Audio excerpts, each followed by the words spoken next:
talking to us now. Good afternoon, Pontiac. My name is Linda Gasser. I live in Durham Region in the town of Whitby. The Durham York Energy Center is often held up as a model of how to burn in Canada.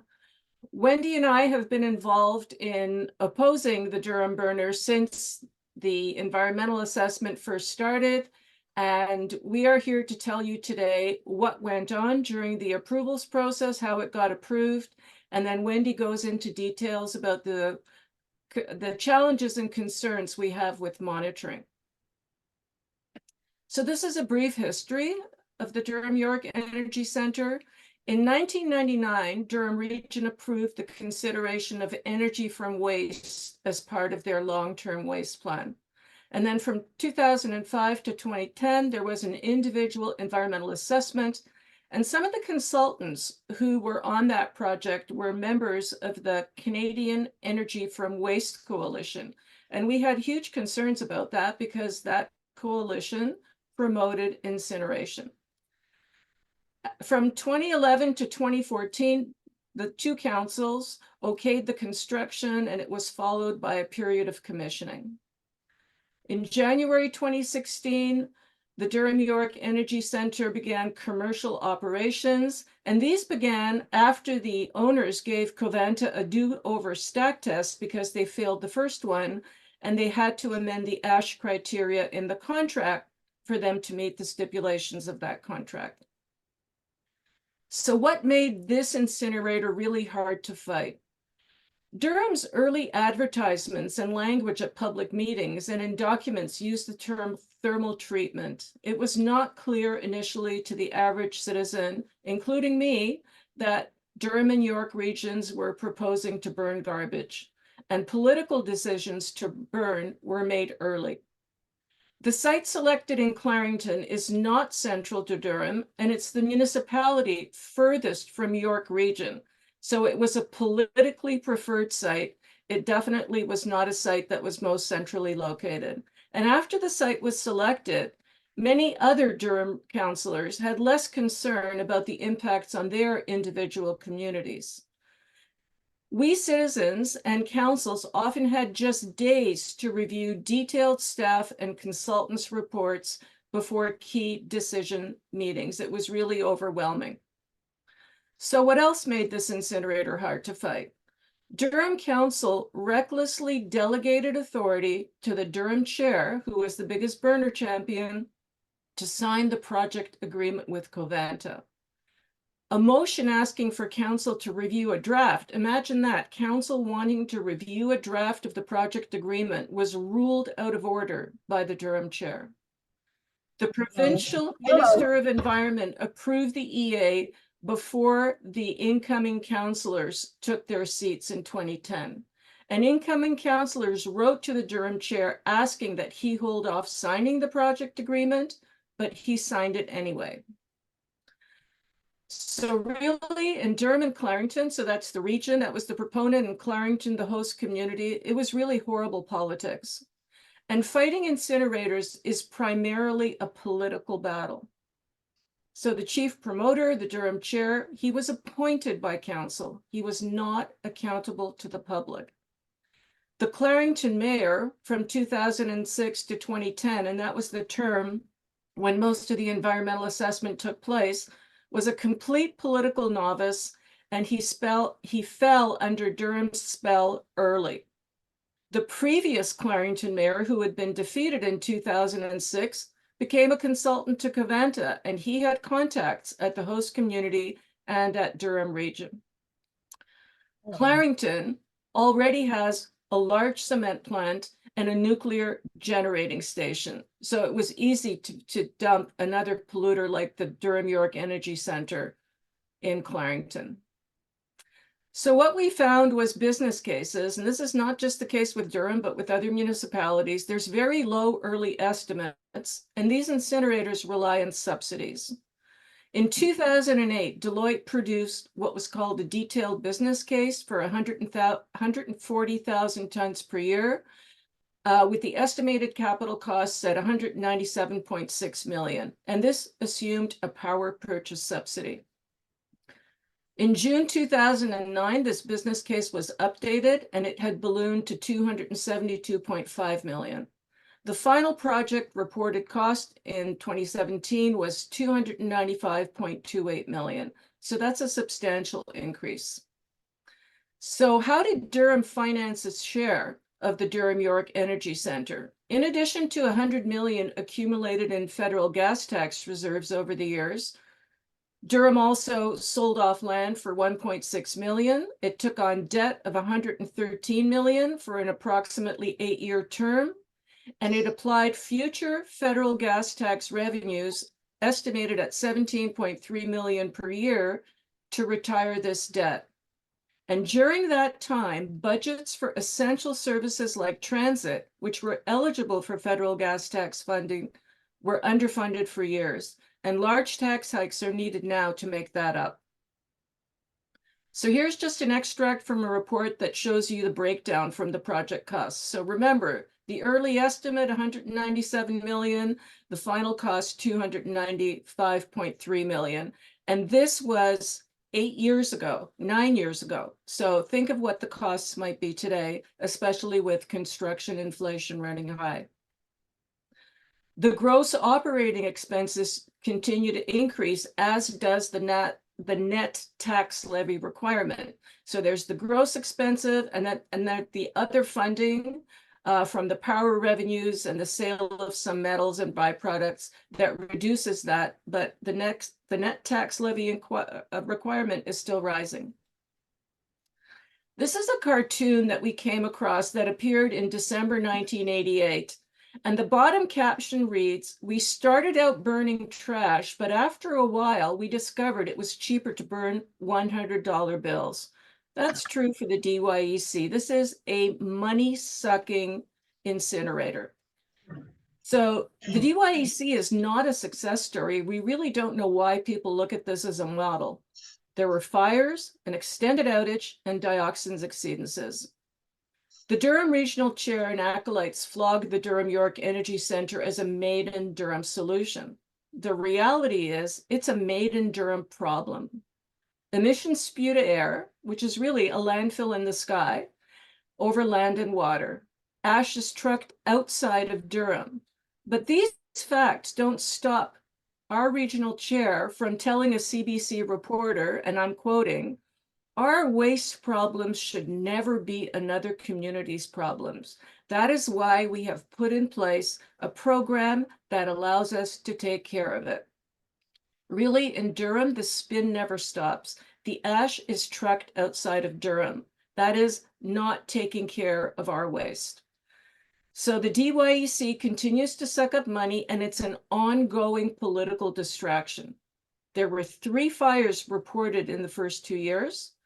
In 2017, and you have to think about it, this is just 2 years into operation, there was an extended outage of approximately 3 months due to boiler tube rupture and corrosion. And after all this, you still need a landfill for ash, for bulky waste, for non-processables, during outages, and for bypass when you're producing too much waste. Wendy, the next speaker, will provide details around air emissions exceedances and the ongoing monitoring concerns. Dr. Connick cautioned our community that a burner would be really bad, and we were so fortunate. Dr. Connick came to Durham in 2007 and 2008. But with all that, it's far worse than we had imagined. Durham refused to require clear garbage bags to motivate better sorting and reducing the amount of garbage and getting out the hazardous and the electronic waste. And this is especially important if you are burning. Durham staff immediately co-opted the Citizens Advisory Committee that had been mandated by the Ministry of the Environment, and we have filed multiple complaints. The ministry has failed to address it, nor has Durham Council. Durham councillors and staff try to keep a really tight lid on bad news and the incinerator costs. Sadly, few councillors know much about the DYEC or waste in general. Some try to address it, but these are often sidelined. There's been some very dodgy decisions. Covanta, the operator, has somehow been allowed to conduct the long-term dioxin sampling and get the lab results. Isn't that like inviting the fox into the henhouse? And incinerators are very inflexible. So the DYEC was sold as quote unquote a right-size burner. It was supposed to be a 20-year solution. By 2019, that's just 3 years after commercial startup, staff wanted a capacity increase from 140,000 to 160,000 tons per year and considered a physical expansion to 250,000 tons per year. The throughput increase decision is on hold. They await the decision from the Ministry of the Environment. It's been 2 years, and the 250,000 physical expansion is currently shelved.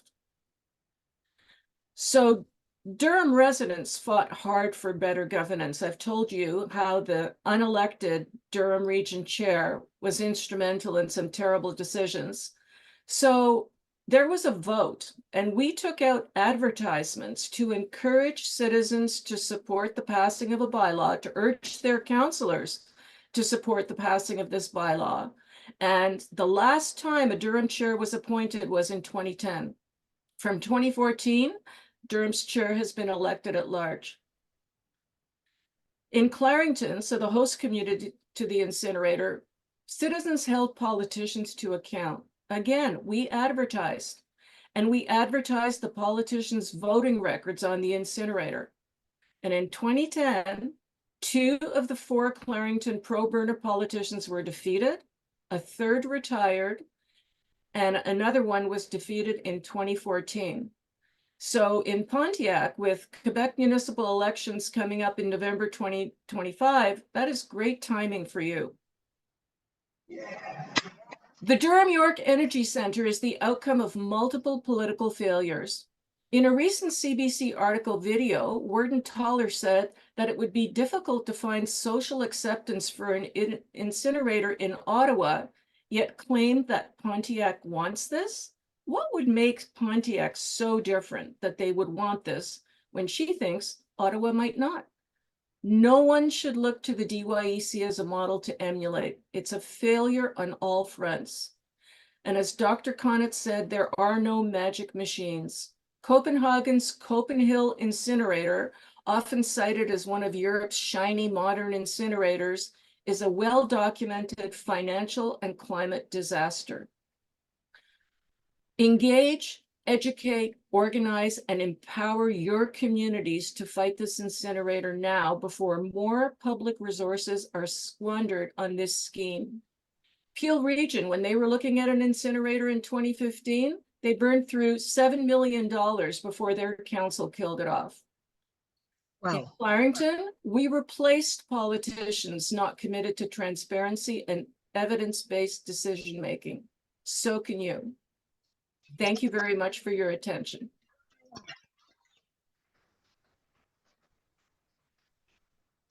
Linda, thank you so much. It's really good for us to know what the experience was, and look at the possibilities for us. I'm waiting for the next speaker to come on up. We've got upcoming elections.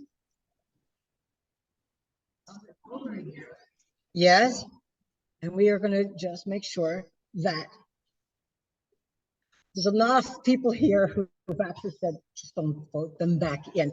But I want to make sure, what I think is important here, you want to make sure that DYEC, the contract doesn't get signed by the current MRC, and then they're out from the elections to be signed. But they will have the ability, and I would not put it past anybody to sign the papers and then say, there's lessons learned, and this is why we are, again, with our friends and with our supporters. Okay. Hi, it's Wendy here. Are you ready for me? Yeah, we are. Thank you. Hello, Pontiac. It's good to be with you. Part 2 of our cautionary tale looks under the hood of the so-called state-of-the-art best of the best Durham burner. Things may look great and shiny on the outside, but you must dig deeper to find the facts that show otherwise and provide evidence to debunk the false industry claims. Here's myths we will address. Unfortunately, these unsupportable false claims that today's technology is safe, clean, and climate friendly get repeated by our own regional governments, politicians, and even our regulators on our dime. I'm troubled this has been happening in Pontiac. Let's start with the myth of robust continuous monitoring. You'll hear about thousands of data points being measured every second, but the key question is, what pollutants are continuously monitored? While thousands of pollutants are emitted, just a handful are monitored continuously. At the DYEC, here's what robust continuous monitoring looks like. It's only a handful of combustion gases and parameters like temperature that are monitored continuously. It's not robust at all. And that monitoring is taking place at the stack. At the DYEC, most pollutants, including the most toxic, are stack tested less than 0.5% of the operating time through prearranged stack tests conducted under ideal conditions, or they're not monitored at all. My slide gives the breakdown. How can anyone make a claim of safety when the most toxic emissions are unknown 99.5+% of the time, or are not measured at all? It is highly irresponsible and dangerous to make such safety claims. When it came time in 2015 for the prearranged stack tests under ideal conditions, here's what happened at the new Durham burner. The DYEC stack limit for dioxins and furans is 60.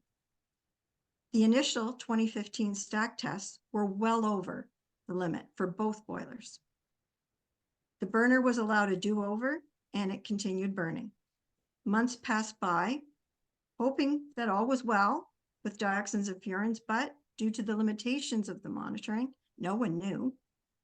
That is until the next prearranged stack test came in May 2016. Everything appeared well in the control room, judging from that handful of continuously measured pollutants. Test samples were sent off.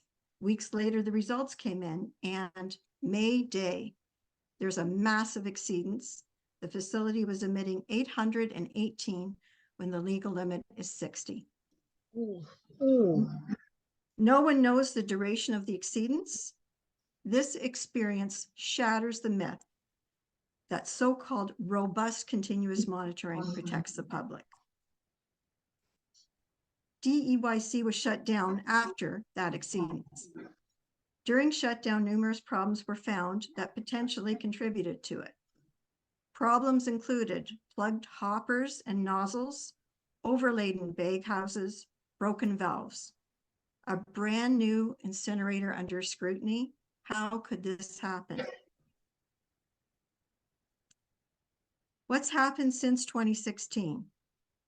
The latest annual report states there have been 13 successful stack tests since then. That would be over 6.5 years. But you must put this statistic into context. Remember, those stack tests only provide a snapshot in time. One dioxin furan stack test lasts 12 hours. 13 stack tests times 12 hours per test, that's only 156 hours or 6.5 days. So in 6.5 years, that's a long time. That's the duration of public school for little kids. The only thing that can be concluded with some certainty is that the dioxin furan stack concentration was in compliance for 6.5 days in those 6.5 years. We've covered stack testing, but other monitoring has also raised serious concerns about dioxins. Durham has several ambient air monitoring stations near the burner, located closer to where people live, work, and play. I mean, there's big employment right across the road. In 2018, there was an extremely concerning ambient air exceedance for dioxins and furans. This is the air we breathe, and this is a very, very deadly pollutant. Dioxins are monitored 1 out of every 24 days, so only about 4% of the time. So even though we have this very small window, 4% of the time, an ambient air exceedance was found, what's happening the other 96% of the time? Dr. Conant told you about the hidden emissions study done by Watch in the Netherlands, which, using EMISA monitoring, found dioxins over the regulatory limit that was missed by short-term stack tests. Watch also analyzed EMISA data for the Paris incinerator after they found alarming levels of dioxins and furans in eggs and vegetations around it. Findings which prompted the French health authorities to warn millions of people living in the vicinity of Paris not to eat backyard eggs. The Paris EMISA data showed how incineration is extremely vulnerable to disturbances, that is, startups, shutdowns, malfunctions. These disturbances are directly correlated with high dioxin emissions. Significant EMISA data gaps were also found. We have our own Durham hidden emissions story. We also have EMISA monitoring that we advocated for and that we pay for.